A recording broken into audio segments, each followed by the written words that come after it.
Update. My 25 female, best friend 24 male proposed to me. I'm confused and mortified. Where can we go from here? Original post. Frankly, I'm still in shock that this happened, so this might be all over the place. Bear with me. All fake names, etc., etc. Jordan and I met at the university 2 years ago. We both started at the same time, and because of our ages, we were both considered mature students. So we quickly became firm friends, and we shared a dorm, and we'd joke around together about us being old enough to be considered mature in our early 20s. We weren't on the same course, but given we lived together, we would hang out pretty much all the time whenever we didn't have a lecture. We joined a bunch of societies together, went drinking every weekend together, etc., etc. It was a pretty sweet gig because it meant we were at least never alone. Obviously, we made other friends, both alone and together, but we were always each other's number one at the end of the day. At the moment, we're on spring holidays for Easter, and while we haven't hung out constantly, we decided to make plans to visit each other's hometowns, because we're from very starkly different places. Today we went to mine. Mine is a big city central. This morning we went there and we're wandering down the streets doing some sightseeing because he's never been. There's typically a lot of street sellers here trying to sell you everything from hot dogs to fluffy Pokemon hats. I decided I wanted to get a caricature done. I've never had one, and I thought it would be funny to get and hang over my bed when we got back for term. I asked Jordan if he wanted to get in, and he refused. No worries, so I sat down to get it done. They don't take very long, about 5 to 10 minutes, so I looked straight forward at the artist the entire time. He finished it, and I loved it, so obviously I turned to show it properly to Jordan. When I turn, though, I literally don't even know what to say. He's down on one knee holding up a ring box. I don't even really know what he said. If he did the whole, proposal speech thing because I was so confused. I was barely paying any attention. Remember again, this is a super busy tourist city, so this has drawn a mini crowd now coming over to cheer us on. I couldn't help but burst into laughter. To be honest, I thought this was some kind of odd prank type thing. We have never been prankster types or whatever, but I just couldn't come up with a reasonable explanation, so I just laughed and laughed until I looked at Jordan and he looked genuinely heartbroken. So obviously I asked him something along the lines of, "You're not being serious."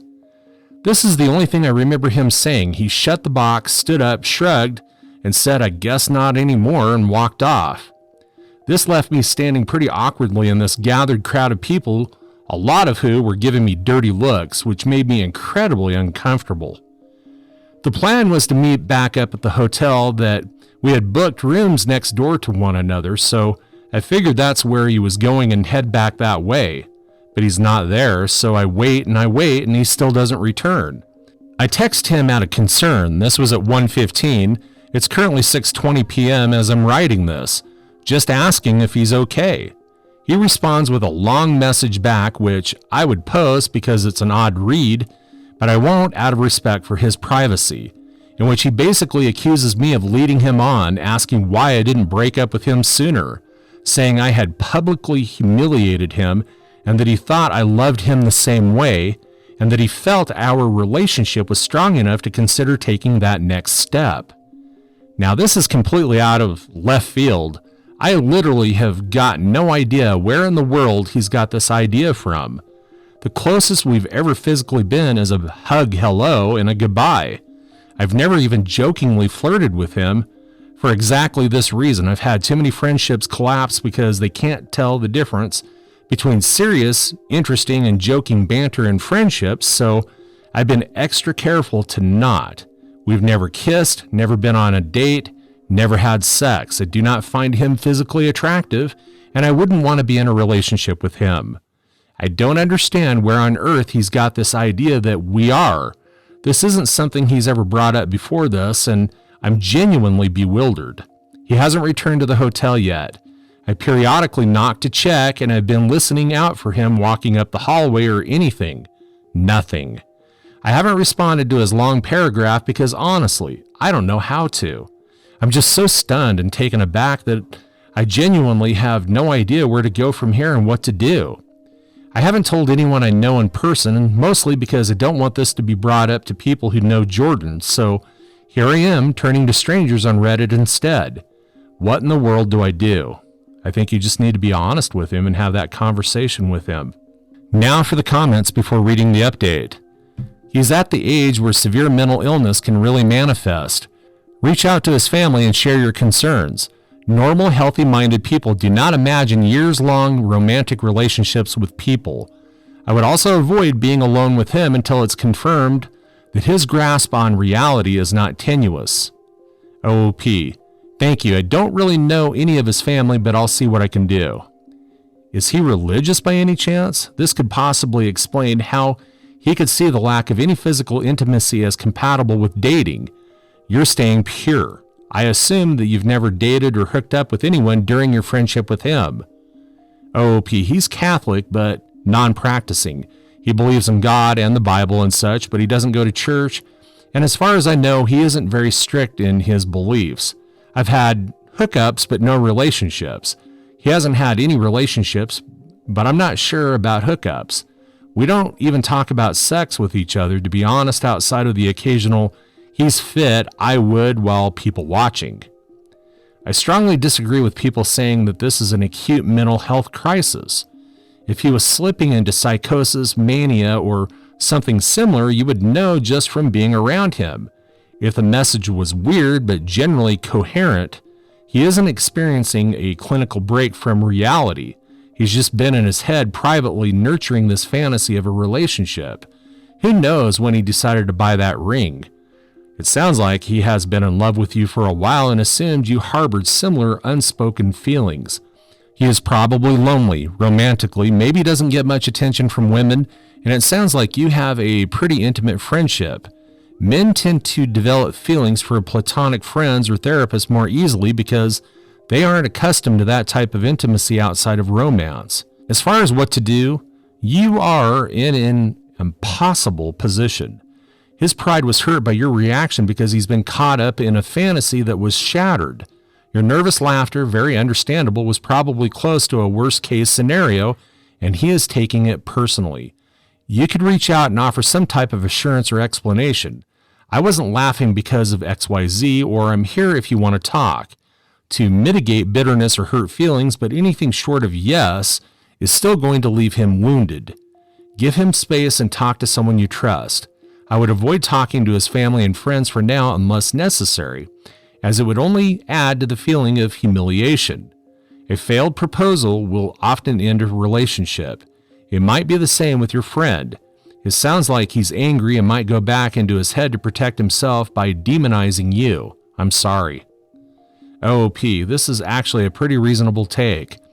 Others have asked if I've noticed any different behaviors and such recently, and I haven't. This is the first what the F thing that happened, and I haven't noticed anything change. His message is very coherent and clear, nothing out of the ordinary. A bit rambly, him and I both, I guess, LOL, and obviously contextually the actual contents makes very little sense, but the phrasing and grammar and such is all completely clear. So potentially you're on to something. Now for the updates. Update. Hey, I'm not dead. I'm back at my parents' house at the moment, and I'll be staying here until school picks back up in a bit instead of traveling around. It's nice to be home anyway. Update. Jordan did, in fact, not come back to the hotel. I stayed up until 1 a.m. before falling asleep, and he didn't return. When I woke up the next day, the hotel staff told me that he had checked himself out at about 6 a.m. I did end up responding to his big long text. I took everyone's advice and told him that I was sorry it didn't go as he expected, but that I wasn't sure where he had gotten the impression we were together. I said I'd be happy to sit and have a discussion about it all so we could make sure that we're on the same page. He was not happy about this at all, and again went off with a bunch of the same type of thing he'd said in his first message. It didn't really seem to be going through his head at all. Even in these new texts, he kept referring to this as all me breaking up with him, despite me explicitly telling him we are not and never have.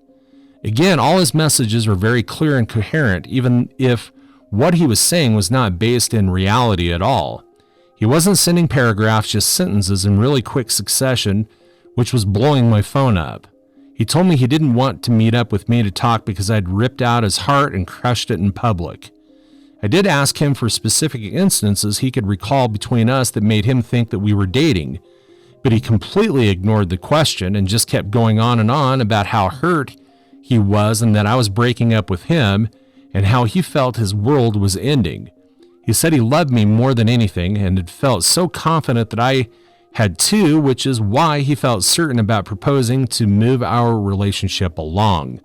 Eventually, to be honest, I grew pretty tired of the conversation and stopped responding because it was just going around and around in circles. Me asking where he got this idea, him ignoring this and telling me how hurt he is, I'm breaking up with him over this, etc., etc. He went on, saying he thought it would be a ring I would like because it was my favorite gem, ruby, instead of the diamond. It got me wondering how much he actually spent on this damn thing. I didn't look very clearly at the ring, so I couldn't tell if it was something super expensive or not, and that he had been working up the courage to do so for a while and figured doing it when I was at home would make it more special. For a while, he was just talking to himself in my text because I wasn't responding anymore. When I checked back about 20 minutes later, I had something like 60 messages from him. Granted, they were all one sentences. At the very end, he apologized and told me that it didn't matter anyway because I wouldn't see him around anymore. Obviously, I was concerned, so I asked for clarification. He said that he was going to drop out of the university and go back home because he couldn't deal with the shame. That's where our conversation ended. I didn't really know what to respond or how to respond to that. As it stands now, I don't really know where Jordan is. I didn't ask him, which is my bad. I'm not sure if and when we will talk again. I'm sorry this is quite a boring update. Unfortunately, I can't excite everyone with and then he turned up at my door and then he sent me flowers or whatever. It feels a lot as unanswered. I still don't know where he got the idea from. He hasn't explained that. So I'm sorry I can't give everyone that answer. I haven't reached out to his family yet. I did consider it, but if he's not having a mental health crisis, I don't really want to involve them unnecessarily. Mini update. So adding on, a lot of people said that I should ask our mutual friends if he's ever brought this up before, ever suggested we were dating, etc. All of the people that I've asked, granted it was only 5, said that they've not one clue that he's ever mentioned it before now. I don't know then if this is something that he's newly started thinking, if it's been something going long term, etc. Either way, in addition, I've also screenshotted all of his texts, etc. just in case. Reading back on them, not with a slightly less confused mindset, they read pretty manic. Still haven't heard back from his mom just yet. Additional comments. I understand not wanting to involve family, but as you are close and in college, surely there are other friends and people who know you both you could reach out to and ask. You don't even have to go into specifics, just be like, hey, did you think that Jordan and I were dating? Have you heard Jordan refer to us as dating? Get a sense of whether this is something ongoing and he's just a regular weirdo, or if this is just something concerning that should be brought up with family or mental health professionals at your school. OOP, we do share some mutual friends. I haven't really considered reaching out to them, but I'll definitely think about doing so. I feel like someone who would have told me if he had been saying that to them though, but obviously I'm not certain. I haven't told anyone in real life about it, not even my parents, just been keeping it under total anonymity of Reddit, but I can definitely see why it may be important to do this. Let us know if you get any more information. So sorry you're going through this. It sounds scary and confusing. Will do. I'm hopeful that this won't need another update, to be honest, and it can be left at just this. If there's anything small, I'll just add it to the post. I'll only make another post if something else major happens, which hopefully it doesn't. His sentences being clear and coherent are not a tell that this isn't psychosis. Rapid and constant speech is a symptom of psychosis, and he is firing off sentence after sentence about something that is clearly a delusion. Interesting, I don't really know about psychosis and such. I mostly brought up the coherent texting because other people mentioned it on my other post, but that's definitely interesting to note. Texts are super rapid. Update 2, hey, it's me again. Still doing okay and hoping that this will be the last update that I need to make. Granted, I thought the last one would be the last. I did say I wasn't going to make another update unless something significant happened. That's why it's been a week, so I'm sorry for the silence. Following my update post, Jordan's mom did message me back on Facebook that same day. We had a chat for a little while. She's a really nice lady. She agreed, though, that this was incredibly out of character for Jordan, and in fact, she mentioned a few other things that she had noticed as being off about him in the last few weeks. Nothing crazy, just things here and there that she'd never known him to do or say. I spoke with her at length about Jordan's mental health and potential psychosis, and she told me that there is a history of mental illness on his dad's side, including a paternal uncle's suicide, but that she doesn't know all that much about it because they've not spoken to one another in quite a long while. Our conversation lasted about an hour. I showed her Jordan's texts, etc., and she agreed that they sounded quite manic, regardless of how coherent that they were. A lot of people also asked if he had told our mutual friends and acquaintances that we were dating. I did message our mutual friends or dorm mates, etc., and they all basically said that they've got no idea what I'm talking about. So it seems he's just been sort of having these thoughts by himself without expressing them. I don't know how to get in contact with his close friends that we don't share, so I can't really ask them. Anyway, for a few days, that was it, until yesterday evening anyway, which is where the big and positive, depending on how you see it, update comes from. I got word from Jordan's mom that he had been detained under Section 136 by the police. For anyone not from the UK or who, like me, doesn't know what that is, from what I can tell, it basically means he was suffering from an obvious mental health disorder in public, with their behavior concerning enough that they're a danger to themselves or to others, and police think that they need immediate and urgent care. What I know from here is pretty minimal. I'm not sure where he was taken to, but his mom said that he would be there for the day while they perform a mental health assessment. So I assume that's what they're doing today. She said that essentially he had been out on the streets yelling about things. She didn't specify what, and intimidating other people on the street. He was throwing things around and generally just causing a lot of issues. Police got called because people thought he was drunk. They established he wasn't. Not sure if that's just from how he was acting, breathalyzer, etc. I honestly don't really know how it works, and that's all I know. His mom and I again had a chat, and we sort of assumed that mental health psychosis is probably right. The rejection of the proposal probably set him into a spiral of getting worse in the last few days, bringing us to where we are right now. I do feel pretty awful about that. I'm doing my best not to blame myself, but it's hard not to feel like I caused it. Either way, he is currently with the police and mental health professionals, etc., likely being assessed. I don't know how the system works, so I'm not sure what will happen beyond this point. If someone with more knowledge wants to chime in, please do so. I'm hopeful that this will mean Jordan will be able to get some help for whatever it is that he's currently dealing with. My hope is, therefore, I won't need to update again, and this can end here. I have yet to speak to the university about the situation just yet. Not really sure how to, if I should approach that, so I'm leaving it be for now. This has been a whole lot of emotions, and I really appreciate the help of everyone on my last two posts. Again, I won't update again now unless something major happens, but I highly doubt. I will learn much more. If he gets diagnosed with anything, I'll see if I can find out what from his mom, and I'll add it to a small update to this post. Though some form of psychosis is definitely looking more likely. I don't want to bother her while they're struggling with this, though, so we will see. Thanks again, everyone, and thanks for following along. It's been really reassuring to have this support and people with way more understanding than I have to help me. Story 2. Am I the a-hole for refusing therapy with my whole family and ignoring my parents begging to try? I'm 16 male, a glass child. My sister, 15 female, was born with chronic health problems and a physical disability. Her life hasn't been easy, and she's probably often in pain and limited in what she can do and can't do. It meant her parents were always making special time for her and doing what they could to let her enjoy being a kid. It also meant my parents weren't really my parents.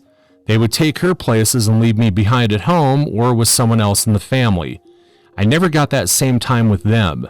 They even missed 2 of my birthdays completely because they had focused so much on bringing my sister to concerts she wanted to go to that they forgot my birthday and didn't even get me something small like a $5 gift card, which they did a few times when their money was more focused on my sister.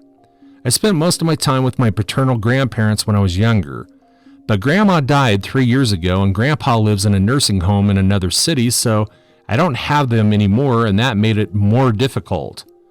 COVID was also super lonely because I felt lonely, and like parents and my sister were a family, and I was the intruding roommate.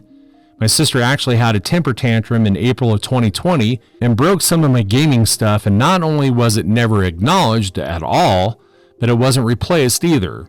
They only focused on the fact that my sister was so upset that she did it.